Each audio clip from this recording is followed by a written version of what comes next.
Curry is like, he's a flamethrower. You don't know when he's gonna pull up, and it's like against double teams, and it's just ridiculous what he's doing. So let's hit the team with the best record in the league, the Golden State Warriors.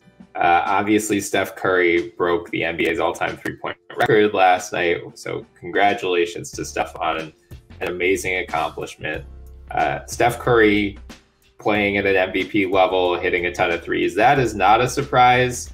The Warriors being 23-5 without a single game from Klay Thompson. That's a surprise. And, James Wiseman hasn't played either. I know last year they were worse with him than without him. So some would say, that's part of the reason they are so good right now.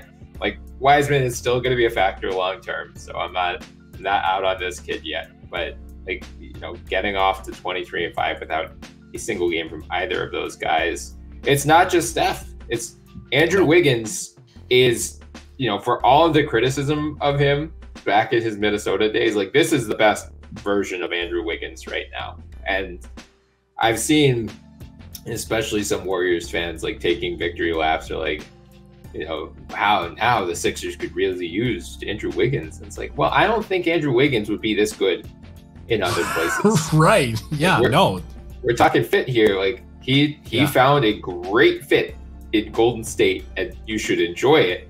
But we saw it 5.5 years of Andrew Wiggins in another place. This is, I don't think this is who Andrew Wiggins is on every team. It's just the Warriors figured out a way, or they have the personnel to fit him into the role that suits him best.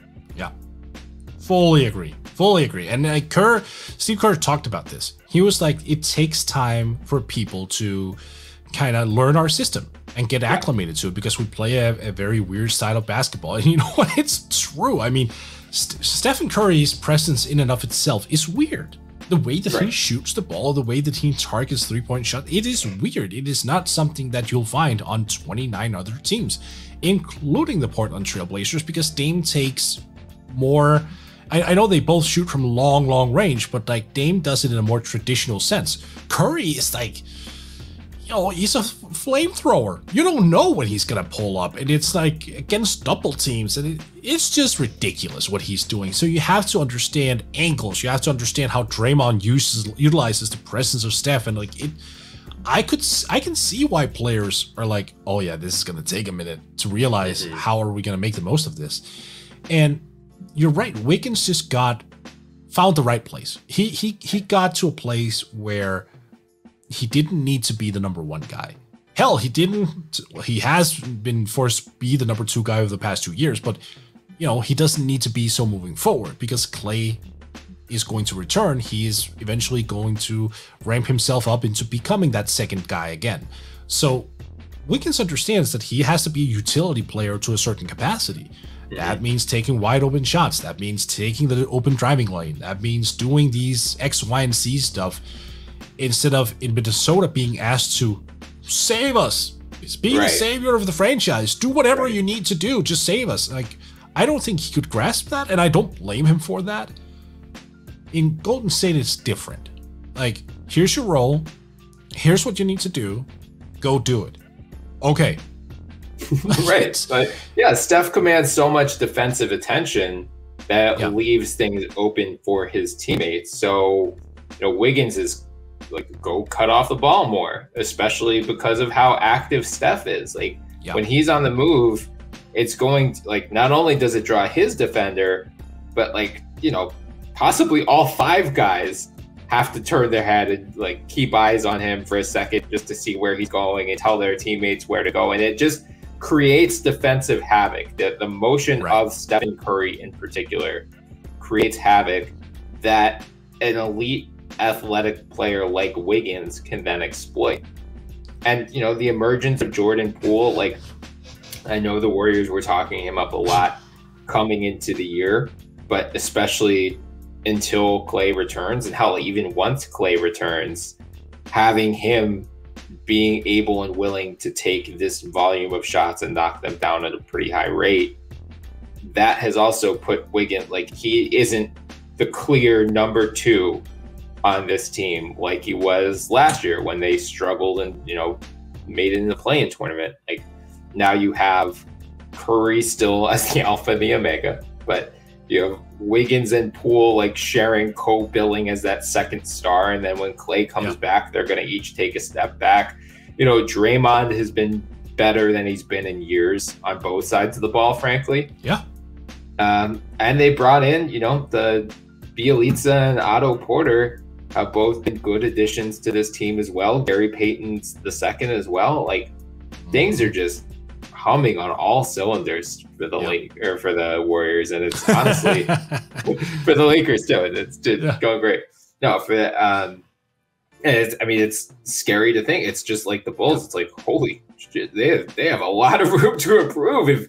If Klay comes back and is even a facsimile of the Klay of old, what, you don't add a Klay Thompson midway through the season to a 23-5 team very often. So like, what, like, are we looking at a potential 65 win season here?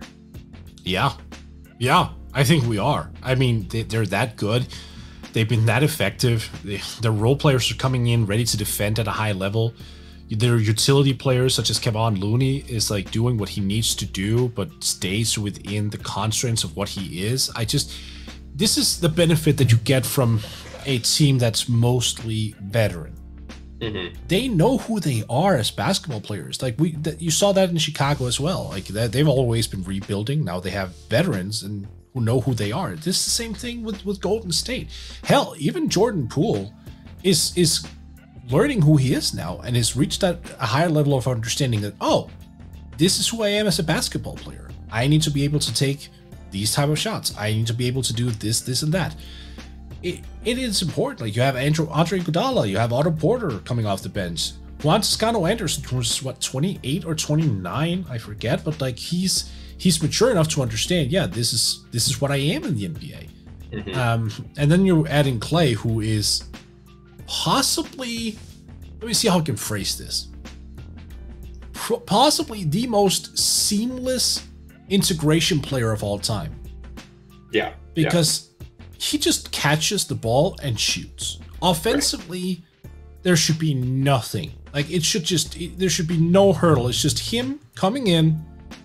Oh, Steph is on the right side of the floor doing his thing. I'm going to be at the left side of the floor, spotting up, spacing. Oh, look, the defense is collapsing on Steph. And it's collapsing from this angle, so I need to move around just over here. That's 5 steps. Hey, Steph, I'm open.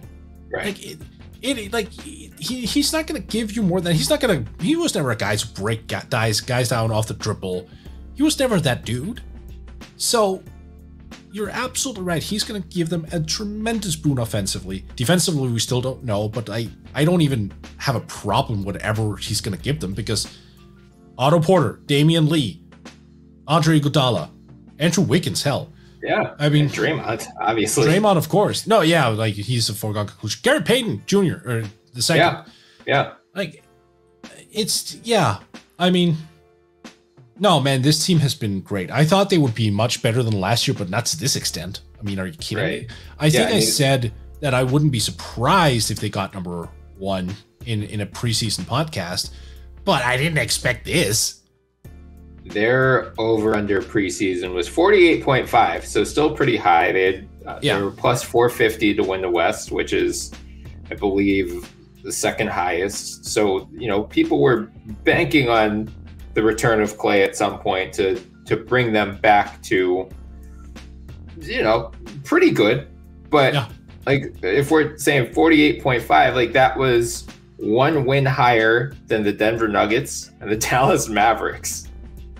So, so I'm gonna go ahead and say those teams are slightly, you know, the Warriors are 1 seed, the Mavericks and Nuggets right now are tied at 14 and 13 for the 7 and 8 seed in the West. So, yeah, I think your point about Klay, you know, the ball movement for the Warriors already is fantastic, and I think this is where the championship pedigree of Steph and Dre, and once Klay comes back as well. And then Steve Kerr, like, you just have built up such cachet that guys have to listen to you, and they have to be willing to fit into roles and understand their roles and realize, like, these guys aren't trying to limit who I am as a basketball player. They're just telling me, like, we went on 5 straight finals runs. We won 3 championships. We know what it takes. Yeah. And it, you know, it is not this guy like hot dogging it for an entire quarter and, like, you know, playing hero ball, going for ridiculous shots or ridiculous passes or gambling on steals. It's just know your role and play it well. And, like, hell, I mean, how many times have we seen Draymond yelling at Jordan Poole in the middle of a play this year? Yeah. But, like, it's good. I mean, he is, you know, they are realizing Jordan Poole is an important part of this team. And for them to be setting that type of a tone during the middle of a regular season game that, especially as we get later in the year, most teams aren't even going to take seriously. Like, they are laying the foundation for a championship team now. So I think... Oh, for sure. This isn't a Mario Chalmers thing. No. So I think the Warriors deserve all of the flowers right now. Like, we thought they would be good. We thought they'd be back in the playoffs. I don't think anyone foresaw this type of a start to the season, especially without Clay. So 2 points to wrap this up. One is, I'm very glad that Andrew Wiggins also saw the light in terms of getting his vaccination. Yeah. Because, I mean, I was very, very, like, concerned about Golden State as a team because you kind of needed his production there. And if he weren't going to play, they were not going to be where they are right now. But I also think it sent a good message to the rest of the league in, hey, you know what? Look at where we are because I got my vaccination. We are at this point right here. Like, are we sitting here just pretending like some of the Nets haven't thought about Kyrie just saying, oh, screw it, I'll get the vaccination? Right. Like, they would have been right in there. They might have had a similar, if not better, record. We don't know. That could have been in play. So that's one thing. The other, where the hell does that term originate from? Hot dogging it. This is the Danes asking here. Where does that originate from? I have absolutely no idea.